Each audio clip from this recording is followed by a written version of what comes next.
Hello, people of the world. How are you? This is Tom Brown.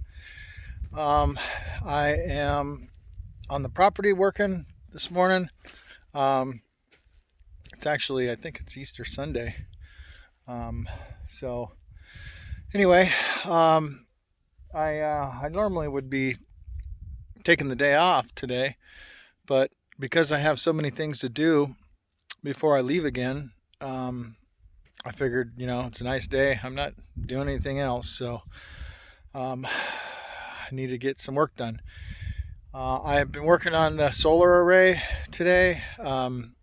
I started on it yesterday, and I'll show some picture. I'll throw some pictures on the video of kind of where I started and where I've gotten to so far.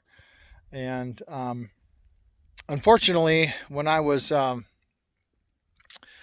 using the scoop, the digging arm, the bucket, um, on the backhoe, and I was taking I was here. I'll show you. I was taking dirt from this pile right here, and I was scooping it up with the big scoop, and dumping it on the ground right here in a big pile. And then I would back up the backhoe and park it here, and then turn it around and use the digging arm to scoop out individual scoops and dump them, spread them out underneath the where the solar panels are, just because I had trenches and holes, and I couldn't push the dirt back up in there with the scoop bucket of the backhoe because of the legs on the. So anyway, long story short, what happened was I ended up I didn't hit it very hard, but I bumped it. I bumped the pipes a couple times with the arm, and that's a big backhoe, and you don't have to hit it anything very hard to do damage. So it's a little bit tweaked. I spent a lot of time leveling leveling everything this way, and leveling the poles, back and forth this way, these little short ones, and the ones in the back, and for the most part it is pretty level and straight, but I've had to do a lot of measuring and a lot of adjustments to get it to be all in line, in order to get everything to fit properly. I mean, you just got to do little tweaks here and there.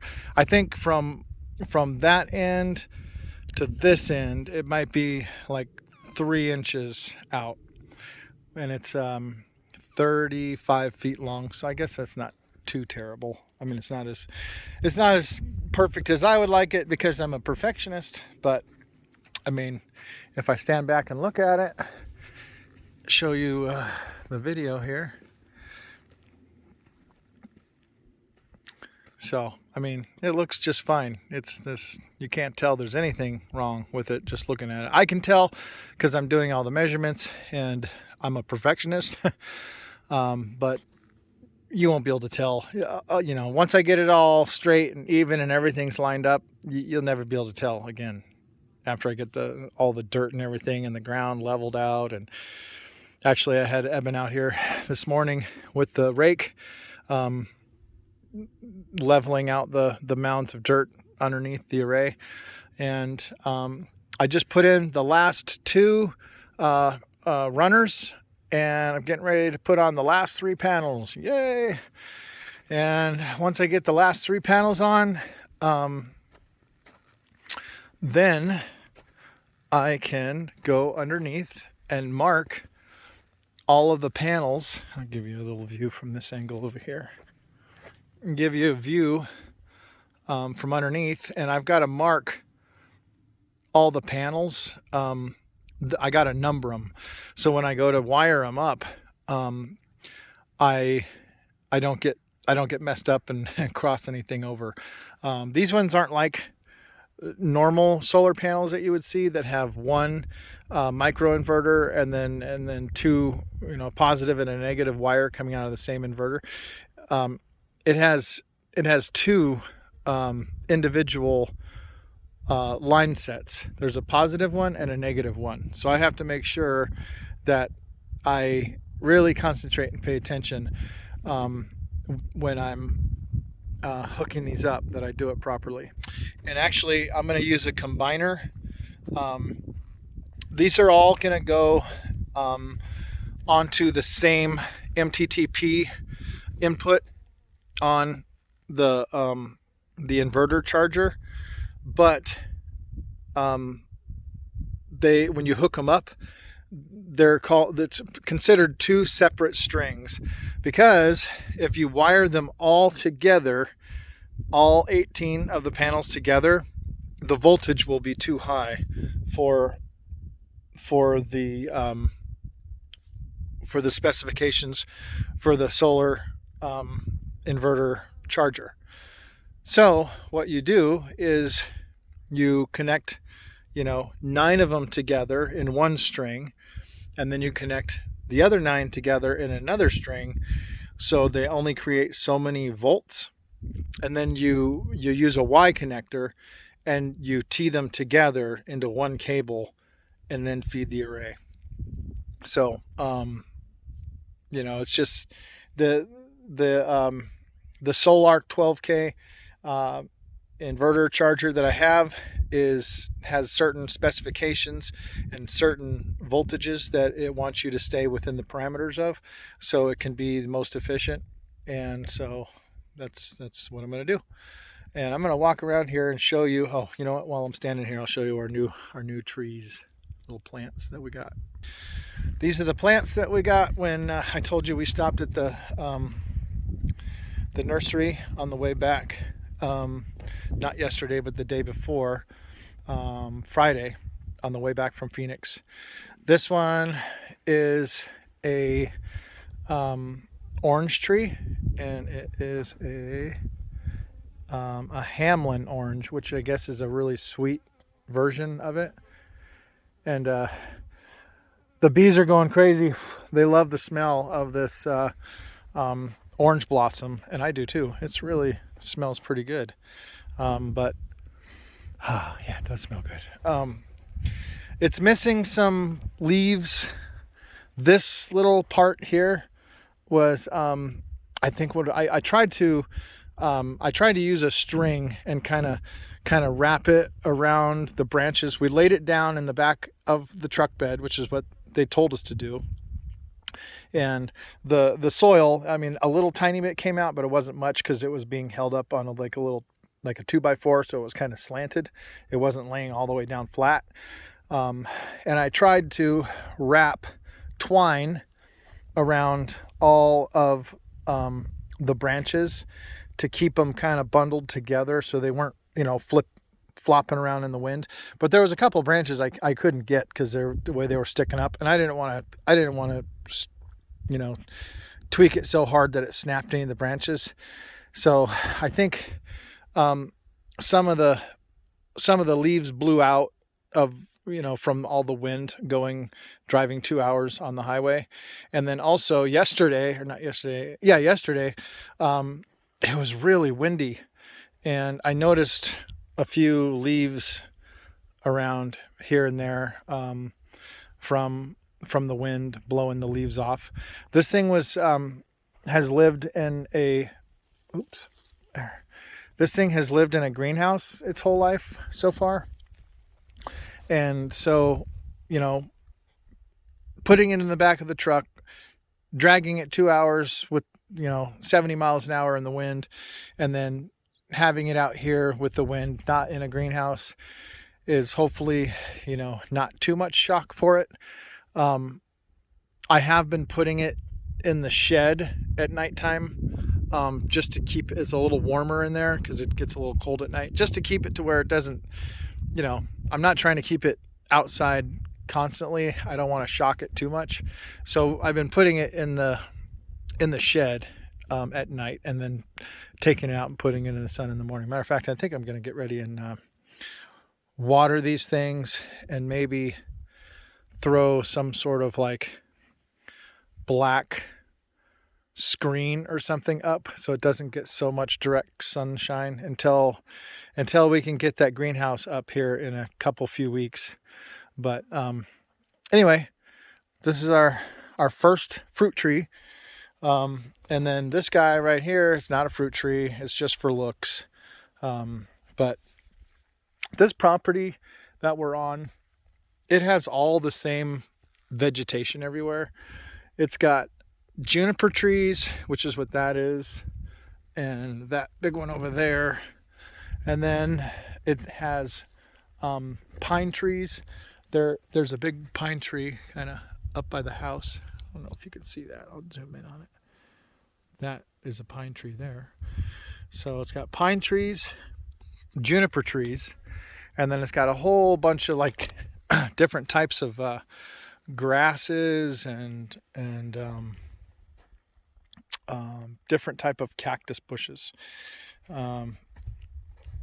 So I'll give you a little sample here.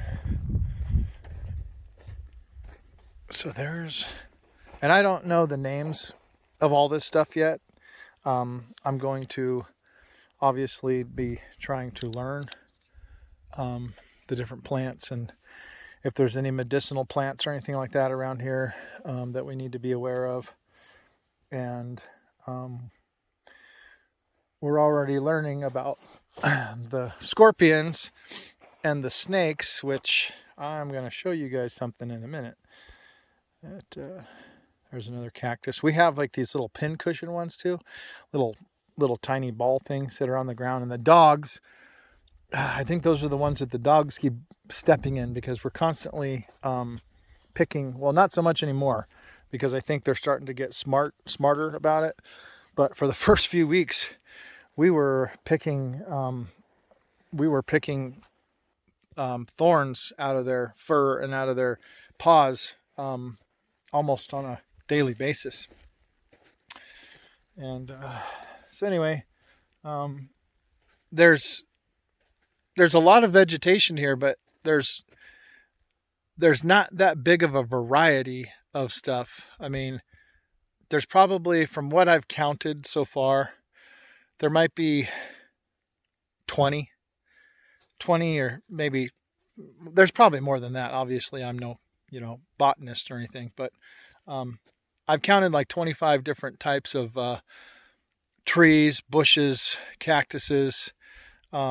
So our overall long-term goal is we're going to try to do like a little oasis, like a desert oasis.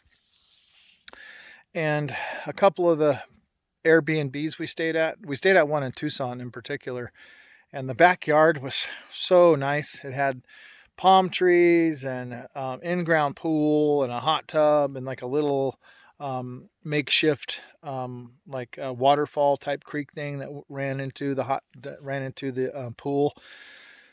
So I really like that. And so I think we're going to try to do something like that. So that's why we're not just going to have fruit trees and vegetable garden and stuff like that. We're going to have palm trees and different things too to put throughout the property, and mainly just in this 1 acre section where the land is mostly cleared, and like the backyard area and stuff. So I mean, I got almost 37 acres here. I can't do that to the whole property, but this little 1 acre piece at the top corner of the property, I think, we're gonna do that in this spot. But anyway, I decided to make a video because, for one, I wanted to shut the generator off and kind of show you guys where I'm at with the solar and all this stuff. But my son was helping me this morning, and we got a little bit sidetracked by a rattlesnake. And he was helping me. Well, I told you he was down underneath here. Oh, by the way, since I'm over here, I'm gonna go back on this here real quick. So here's the panels, and you can see, so this here right there is one panel. So it has a I think that one is. So it's got positive in one and negative in the other. So anyway, I'm going to come through and I'm going to figure out which way I'm going to jumper these panels together. I don't want to do like this half and then the other half because of the length of the wire that I will have to run from the other end all the way down this way into the ground, over into the shed and up into the inverter. With the extra footage, it won't be much, but it'll be a different voltage than the closer one because of voltage drop. So what I'm going to try to do, and like I said, I haven't figured it out yet. I'm gonna Sharpie these like 1, 2, 3 in the order that I want to hook them up, and I'm gonna try to see if I can start both of them on the other end and connect them together down this way and have the output side on this end for both strings, and then run them both in the ground and over. And they may not be exactly the same length, but I'm going to try to make them close. And then also on this back side too, I think I'm going to put up, I haven't decided yet whether I should put some sort of like, what do they call it? Like screen meshing. There's a certain name for it that eludes me right now. But it's just to help keep the wind down, because this thing right here, the way that it sets, if the wind is coming from this direction, this thing's going to act like a wing, and it's just going to want to like pull up and push up. So I think I'm going to try to put something along this back side, from the top pole down to the ground, just to kind of minimize the amount of wind that's going to want to get underneath here and lift these up. I mean, this stuff it's 2-inch rigid pipe. It's 35 feet long, and it's got 48-inch deep, 4-foot deep, big round 10-inch columns buried in the ground. So I really don't think the wind's going to get heavy enough around here to really do anything, but I'm going to kind of monitor it and see how strong the winds actually roll through.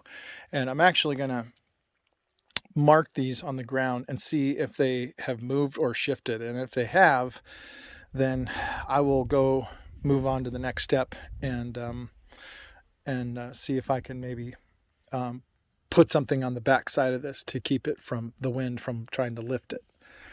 So anyway, over back to what I was talking about. Now, I'll be the first to say that I don't like killing things. I hate killing things. I don't even like eating meat. I try not to eat, I try to not to eat very much meat. My life goal is to stop eating meat because of the fact of, I don't want to be taking part in killing innocent animals. Anytime the kids see like a spider or something like that inside the house, moths or whatever that get in through the door, I tell them, don't kill it, just let me get it, I'll get it. And I try to capture them and then take them outside and put them out somewhere in the yard. But when we were over here grabbing, my son was on this side, I was on that side. We removed the little clips on it. We're getting ready to grab it. As soon as he walked over here, we heard this weird noise. And after a couple seconds, I realized it was a rattlesnake rattling. And, I know that rattlesnakes, the last thing they want to do is attack and bite. And it's a good thing it was rattling to detour us away, because my son was literally standing right here and the rattlesnake was right there in the shade. And it was a big guy. And here it is, right here. That is, if you read the thing, 36 inches. So that's a 3-foot rattlesnake. And that is you can tell from the markings on its back, that is a western diamondback rattlesnake, which is one of the most lethal snakes in the western United States. And that one's pretty dang big. I tried to, I tried to scare him away, and kind of shoo him away to where he kind of just slithered off. But there's here, I'm going to show you, you've probably seen this from before. There's my house. Here's all of my equipment and all my stuff. It was right there underneath the tree next to the house. If I could have, I don't know much about snakes and rattlesnakes. And I realized after this little incident this morning that I'm going to have to do some research and order something or get something in the yard that's going to deter snakes. I think there's some stuff. They have snake traps, which is what I would rather do because I don't want to kill them. Just trap them and go, put them somewhere, a mile away or something like that. Drive down the road and release them, like not next to somebody else's house, but just somewhere where they're not here. And but this one didn't want to leave. It didn't want to go away. It was getting ready to go under the house. It was slithering. Oh, sorry. I thought I had. Anyway, it was slithering over next to the house. And, my dogs, if they see a snake like that, they're not going to be like, oh, it's rattling, run. They're going to want to run up to it and chase it and mess with it. And in that battle, the snake obviously is going to win. The dogs might hurt the snake and damage the snake or whatever if if the snake tries snapping at him and stuff. But the snake's going to bite him and it's going to poison him with the venom. And I guess we've been lucky so far that the dogs have not ran across any snakes yet. But this little incident here that happened today made me realize that we've got to do something, and we've got to be a little diligent about moving forward, because I did not even see the snake. I mean, it was 3-foot snake, and it was literally 3 feet from where I've been walking back and forth all morning to grab my solar panels from. And I don't think it was there all morning. I think it had just come up, slithered from the other side of the lawn or whatever to where it was. But, with my kids and the dogs and everything, I did not want to try to figure out how to trap it. And get a stick and try to hold it down and any of that. So basically I took care of it with my shotgun, and which I didn't want to do, but I'm going to have to do some research on the whole rattlesnake business, because I don't know if this was like that snake's territory, and maybe there's no other snakes around for a while because that snake has this area. I have no idea how any of that works. So I'm going to have to figure out how that works. And my wife already started doing some research on these little things you put in the ground, and it emits a high frequency noise signal that supposedly is supposed to scare them away or make them not want to come into the area. But so now I'm at that point now where I'm thinking all of a sudden that, okay, everybody's told me that, oh, we don't have to worry about snakes right now because they're dormant and they're hibernating. Well, it's hot out today. I mean, pretty warm. It's warmer than it was yesterday. I'm not exactly sure how hot it is today, but I'm guessing it's probably mid 80s, 85, something like that. So obviously it's coming to that time of year where they're waking up if they were hibernating, and we're going to be seeing more and more of them if we don't find a way to deter them. And not only that, but now I'm going to have to concentrate some of my efforts into having an area where I can let my dogs go outside. I mean, I'm realizing now I've been pretty lucky that, because my dogs, they're like, oh yeah, great, we love it here. They would just kind of go and run off and explore, and they're gone for about a half an hour or so. They come back and they want to get water and all that. And but I don't think that can happen anymore. I'm gonna have to. We have an area here that's about an acre, I'm guessing. That is, it's fenced. It's not a great fence. It's there are holes, stuff where they can get out, and they already know where those spots are. So I'm gonna have to get more, um, more fencing, and um, uh, put the other fencing, like maybe some small chain link, along the other fence, and make sure it goes down into the ground a little bit. But anyway, that's a whole nother issue now, but um, I'm going to have to do something, because now for the next little while, we're going to have to go back to not letting the dogs have free rein to just go outside and run around. We're going to have to walk them, for them to go outside and use the bathroom and stuff. You know, Nothing's happened so far, but now that I've seen the one snake, I know there's going to be more, and my dogs are good at finding little creepy crawly things. The one dog, Izzy, she can see a lizard from, 100 yards away, and she'll just jet after it. So, um, for their safety and our safety, I'm going to have to um, be thinking of a way to um,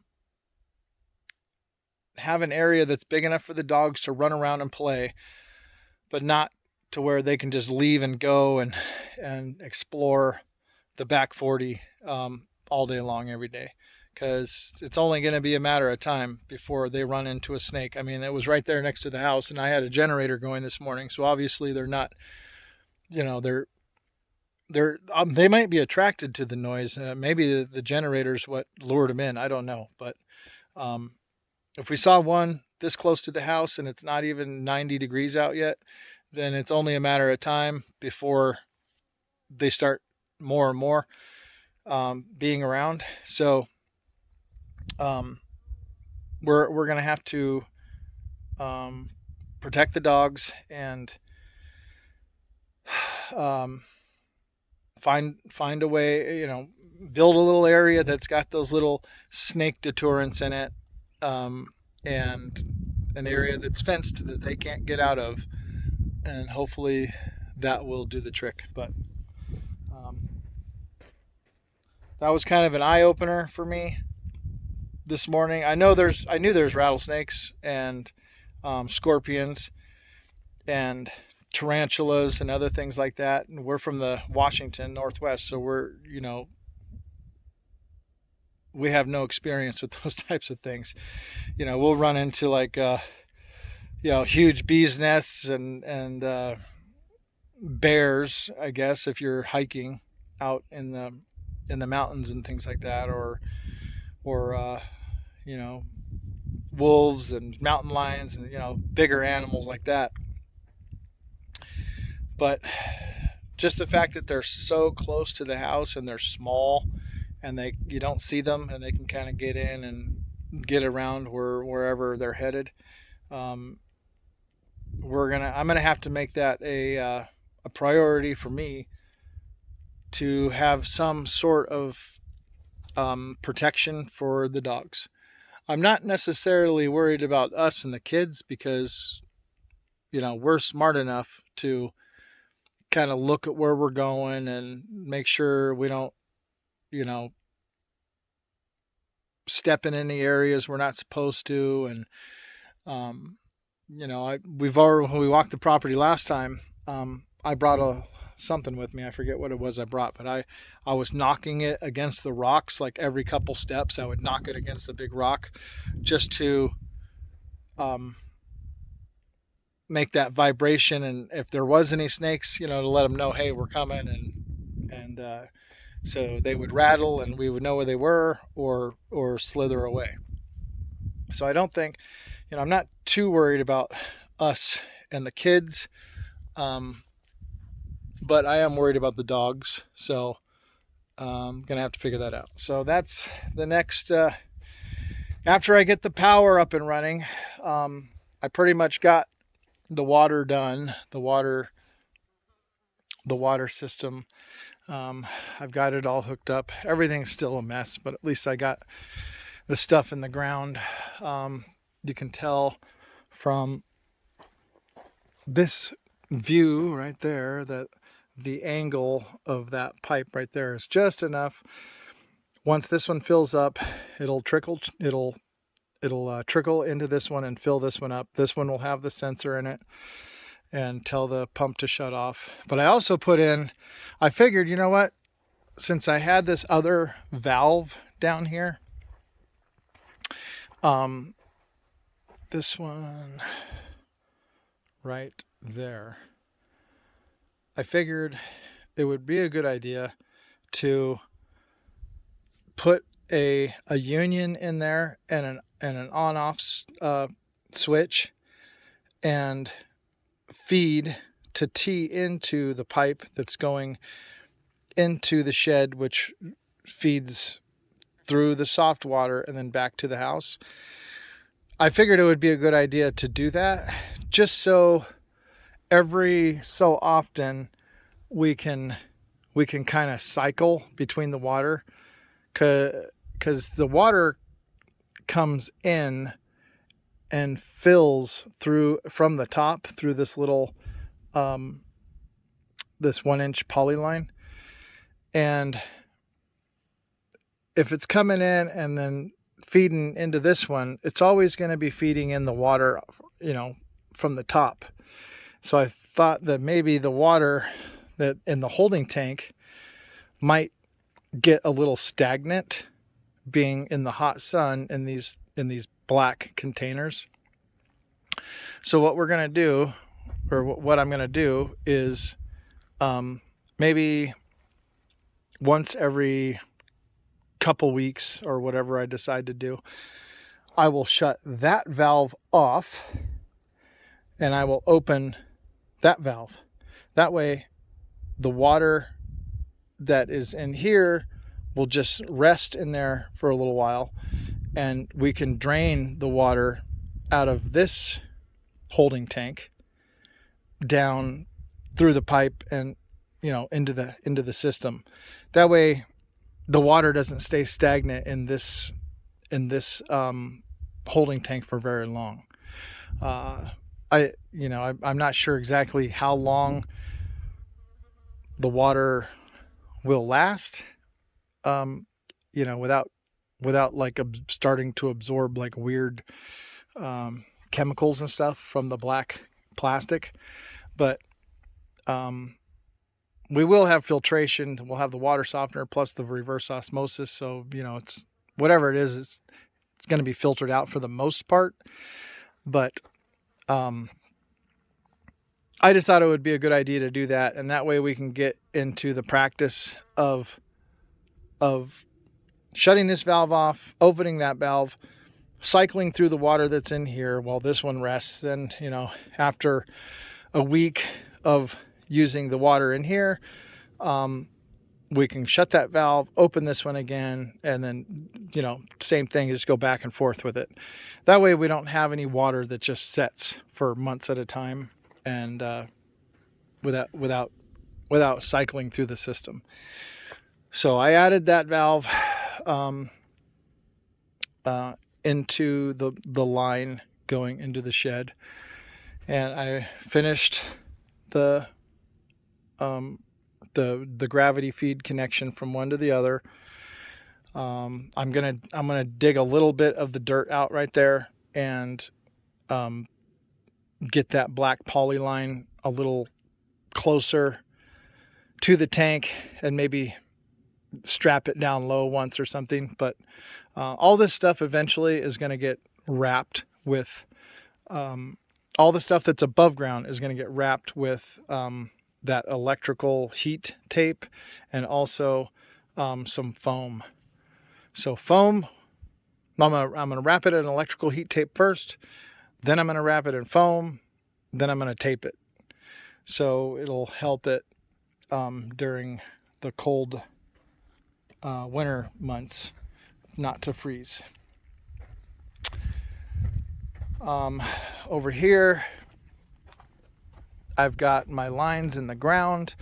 I still have a big loop on the ground here just because I'm trying not to cut the poly line and just have like, 5 or 10 little chunks of it.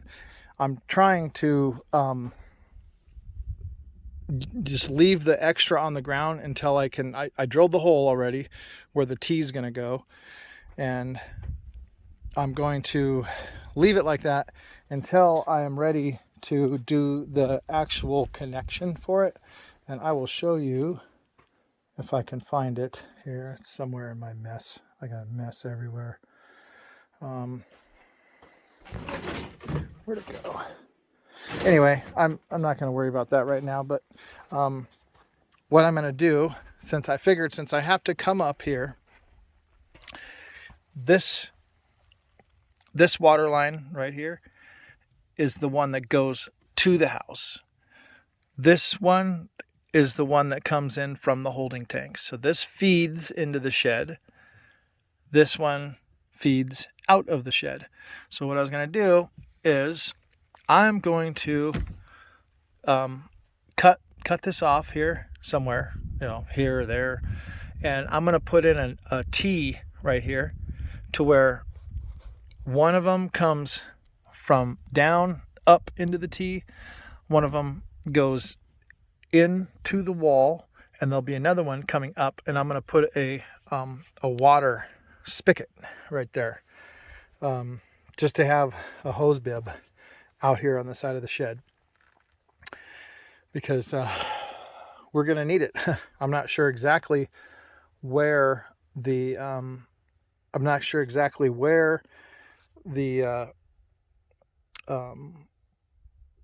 greenhouse is going yet, and I may use that later to connect another poly line into and go back down into the ground and run over wherever the greenhouse is going to be. So that I didn't pick out a spot for the greenhouse yet, so that's kind of an afterthought, but we're going to get there here soon. This line here is the 1/2-inch discharge line to clean out the soft water system and eject it into the septic system. So this will go the same place the 1-inch pipe is going. They both run together up through the ditch, up, and they'll go into another ditch that goes into the side of the house, and it'll tie into one of the drains that is going into the septic. So that's on the agenda for this week. These conduits are going to be stubbed through the wall into these J boxes right here. I was going to get a gutter from the electrical wholesale place, but the nearest one they had was in Bullhead City, and it was like $200. So I figured, well, you know what? It ain't that big a deal. I don't have to have a gutter, so I just got the big 12-inch by 12-inch by 4-inch J boxes, and those will go inside and on the wall, and I'll put a couple nipples between them to feed the wiring back and forth. But one of them is actually for low voltage, the other one's for high voltage. And then this guy right here, this big rigid 90-degree elbow. What I'm going to do is I was going to use that big pole right there, that 6-inch pole that I moved from the existing pole that was here before, that I moved from the back of the house. I was going to put the other array that looks just like this one on that pole, and so I would have all my solar together right there. But that is becoming more of a pain than I thought it was, because the bracket that mounts to the pole is only for a certain size, and I tried thinking of a way to modify it, and I was going to put some stainless steel straps around it and just strap it to the pole, but I drilled a few little holes in the bracket, and I figured, you know what, this is going to ruin the bracket. So and I'll show you what I mean here. This right here, this is the bracket, and it's only made to go around a certain size pipe. Now you can see that this pipe actually is a little too small, because I had to add the washers in here to make it fit with the bolts that came with the bracket. So what I decided to do, and I think it's going to work out pretty good, was right now this is kind of all temporary. It's all kind of temporary until I get everything finished. But here is the array that is for the pressure pump, the pressurized pump system that pressurizes the water line that feeds all the water into the house. This is the array for that, which is the exact same array and the exact same mounting bracket and everything as that one. So what I'm going to do is I'm going to use this 90, and I'm going to figure out where the top truss is inside on the ceiling, on the inside, and I'm going to drill a hole. I'm going to drill a hole, a round hole through the siding, and I'm going to strap this inside part to the 2x4 and the wood inside, and then I'm going to put a threaded coupling on the end where that blue plastic is. So the 90 is going to come out, and it's going to point straight up, and I'm going to put the rigid coupling on there, which is right here, and this is the exact size that I need for the bracket to mount the solar. So I'm gonna stub the 90-degree, the 90 sweep, rigid sweep through. It'll come through up there, and I might have to add a board or 2x4 or something across to have something that I can bolt it to securely. I'm going to drill holes through it, and I'm going to use some stainless steel lag bolts and bolt it into the wood framing so it doesn't want to move around. And then I'm going to mount the solar that's like that to the top of that 90-degree bend. So it'll be coming out 90 and up right there, and then the solar array will fit in there just like that. And I figured that's just as good as anything. I don't have to deal with digging any holes, getting another piece of pipe and and doing all that. All I had to do was buy the 90, and it'll be out of the way enough. It'll be high enough. It won't be in any shade. I'll be able to maintenance it by getting up on the roof and wiping it down and stuff like that.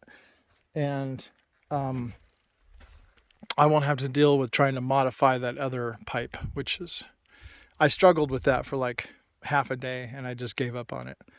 So anyway, so as you can see, things are progressing here steadily. We took the kids to the carnival yesterday. They had a carnival in town, and they need to get out and do something with other kids and you know, do some activities. So we decided it would. I didn't really work a long day yesterday. I think I quit around 3 o'clock, and then we got ready and left and went to town, and they stayed there pretty late. And then while I mean, I was there at the carnival with them for a little while, but then my wife and I left because I went to Home Depot and she went to the store. While I was at Home Depot, I got the rest of the insulation that I need to insulate the ceiling. Well, I got the rest of the insulation for everything in here. Everything that's covered with the plywood already has been insulated.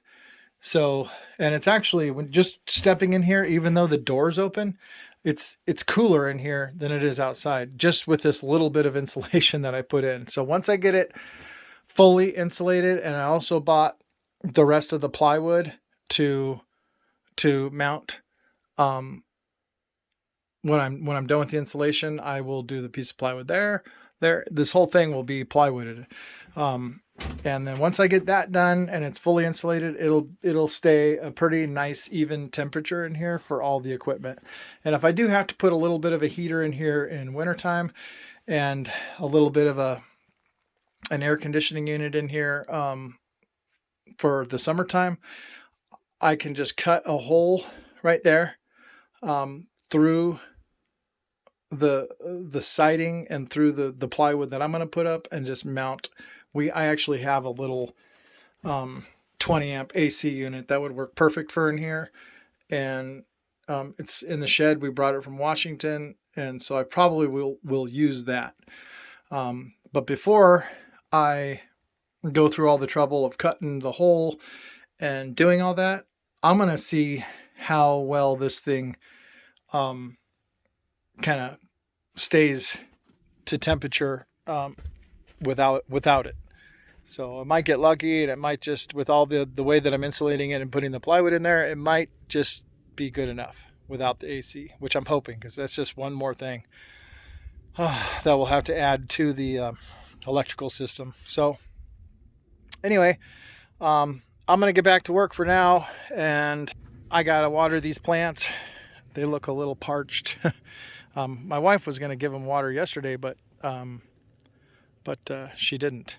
So I'm going to give them some water because they look like they're a little bit wilted. But so I'm going to water these guys. I got to get off the phone and finish my array. Yeah, I got 3 pieces left and I'll be done. I can start connecting those up, and I got all week to get the rest of the stuff done that I want to do. So it's looking good so far, and I'll make another video when I got it all connected and when I got some of the equipment connected in the shed, and I'll make another video and show you my progress.